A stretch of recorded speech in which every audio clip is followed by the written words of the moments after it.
So one of the things that people often say about plastics in the ocean is that 80% comes from land. It's really tricky to know that for household products. So we can tell things that come from the sea, things like fishing gear or equipment used on boats. But when it comes to general products that people use on boats and on land, how do we know where it comes from?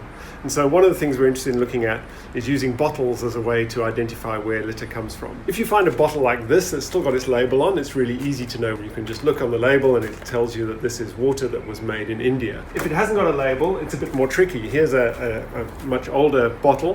Fortunately, this one tells us Nongfu Spring on the lid. It's a fairly common Chinese brand. But if it hasn't got that information on the lid, how do we know where it comes from? And then you get situations like this where you've got clearly a Coke bottle. Coke is a multinational brand sold all over the world. How do we know where this Coke bottle comes from? If it's still got the label, it'll tell you. So what we're really keen to know is which manufacturers provide bottling for these multinational brands.